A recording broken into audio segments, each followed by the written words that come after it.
Hello everyone, welcome to day 4 Bible explosion. எல்லோரும் எப்படி இருக்கீங்க? 3 days கிளாஸஸ் உங்களுக்கு எப்படி போயிட்டுருக்கு? யூஸ்ஃபுல்லாக இருக்கா? கமெண்ட் பாக்ஸில் நீங்கள் போடலாம் how it is useful for you அப்படின்னு சொல்லிட்டு.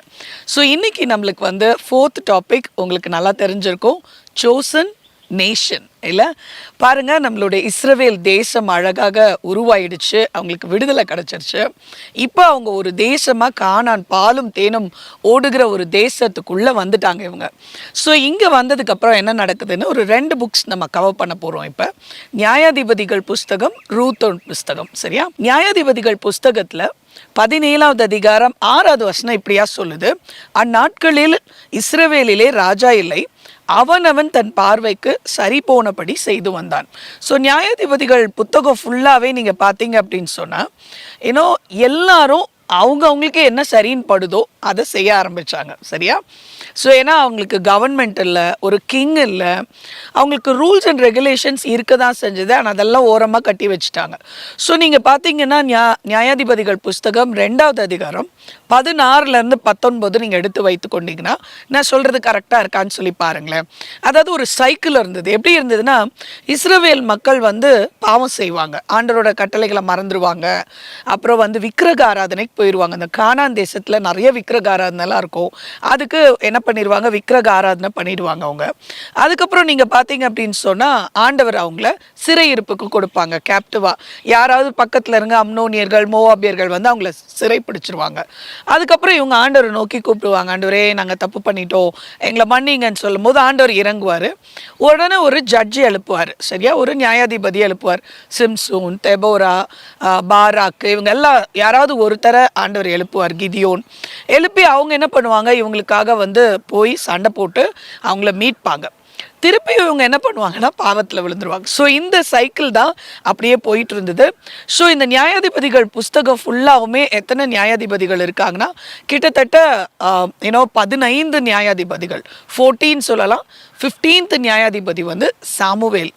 ஓகேவா? சாமுவேல் வந்து கடைசி நியாயாதிபதி, அதுக்கப்புறம் ஒரு ப்ராஃபட்டாகவும் இருக்கிறாரு. ஸோ இந்த நியாயாதிபதிகள் புஸ்தகத்தில் நீங்கள் பார்த்தீங்கன்னு சொன்னால் கிட்டத்தட்ட வந்து ஒரு 350 வருடங்கள் இந்த மாதிரி வந்து அவங்க என்ன பண்ணுறாங்க அப்படின்னு சொன்னால், இதே மாதிரி ஒரு செயின் ஆஃப் இதுக்குள்ளே அவங்க போயிட்டே இருக்காங்க. 350 வருடங்கள் அவங்களுக்கு ராஜா கிடையாது, அவங்கவுங்க கண்களில் சரியானதை செய்துக்கிட்டாங்க. அதனால தான் நியாயாதிபதிகள் புத்தகத்தில் பார்த்தீங்கன்னா ஈவன் ஜட்ஜாக இருக்கவங்க கூட ஒரு ஒழுங்கான ஒரு நேர்மையான வாழ்க்கை வாழ்ந்தாங்கன்னு சொல்ல முடியாது. ஃபார் த ப்ரெசன்ட் அப்போ வந்து ரெஸ்கியூ பண்ணணும், அப்போ ஜனங்களை மீட்கணும் தான் ஆண்டவர் என்ன பண்ணுறாரு, ஒருவரை தேர்ந்தெடுக்கிறாரு.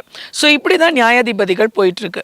இந்த நியாயாதிபதிகள் புத்தகம் இந்த பக்கம் போயிட்டுருக்கும்போது ரூத் வந்து கிட்டத்தட்ட நியாயாதிபதிகள் டைமில் எழுதப்பட்ட ஒரு புத்தகம் அப்படின்றதுக்கு உள்ளுக்குள்ளேயே நிறைய எவிடன்சஸ் இருக்குது. இந்த புத்தகம் கிட்டத்தட்ட நீங்கள் பார்த்தீங்க அப்படின்னு சொன்னால் சாமுவேல் எழுதியிருக்கணும் அப்படின்னு சொல்லி நம்பப்படுது. இந்த ரூத்தோட புக்கை வந்து இணைக்கிறதுக்கு ஒரு 2 விஷயம் இருக்கு. இது ஒரு சாதாரண ஒரு பெண்ணோட கதை, நவமி அப்படின்ற அவங்களோட கதை. அவங்களுக்கு 2 மகன்கள் இருக்காங்க, மக்லோன் கிளியோன். 2 பேரும் மோப் தேசத்துக்கு போறாங்க. கணவர் 2 பிள்ளைகள் 2 பேருமே திருமணம் பண்ணி இறந்துடுறாங்க.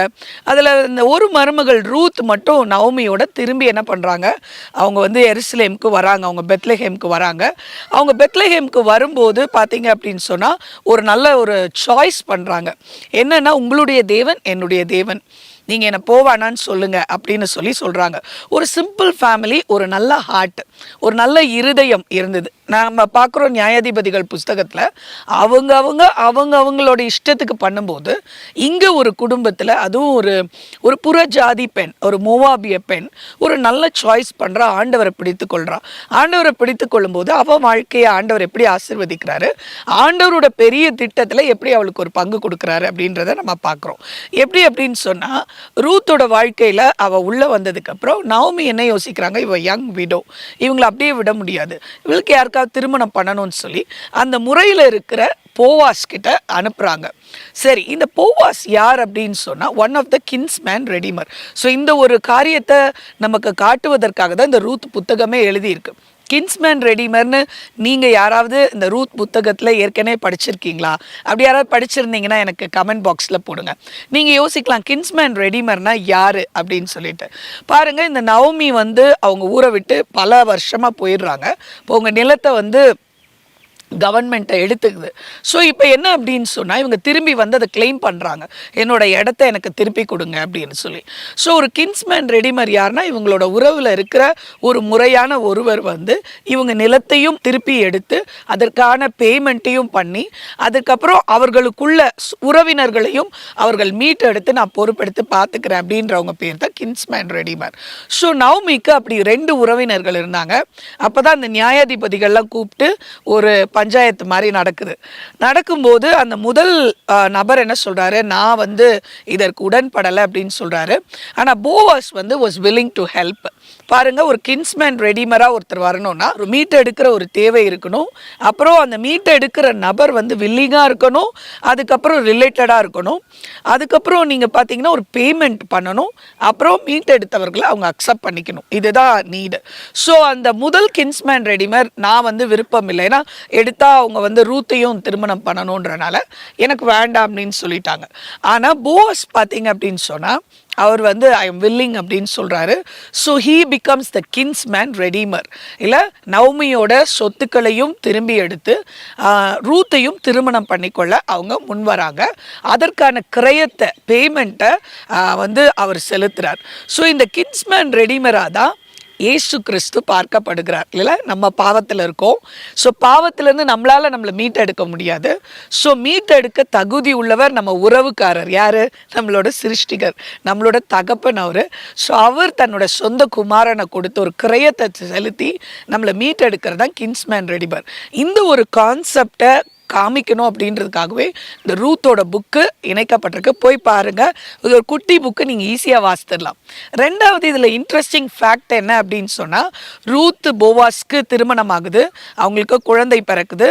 ஸோ யாருன்னு பார்த்தீங்கன்னா ஓபேத் அப்படின்ற அழகான குழந்தை பிறக்குது. ஸோ ஓபேதோடைய மகன் தான் ஜெஸ்ஸியோட மகன் தான் தாவீது. ஸோ சாமுவேல் தான் இந்த கனெக்ஷனை பண்ணியிருக்கணும், இந்த புக்கை எழுதியிருக்கணும் அப்படின்னு சொல்லி அதனால தான் நம்பப்படுது. ஏன்னா டேவிடை அனாயின்ட் பண்ணுறது வந்து சாமுவேல் இல்லை. ஸோ அப்போ ரூத்தோட சந்ததியில் தான் தாவீது வருகிறார் என்ற ஒரு பெரிய குறிப்பு. இன்னொன்று, ஒரு சாதாரண மோவாபிய பெண் ஆண்டவரை விசுவாசிக்கும் போது ஆண்டவர் எவ்வளோ அழகாக தன்னுடைய திட்டத்தில் இணைக்கிறார் அப்படின்றதுக்கும் இந்த புக்கு ஒரு அடையாளமாக இருக்குது. எவ்வளோ இன்ட்ரெஸ்டிங் பார்த்தீங்கல்ல.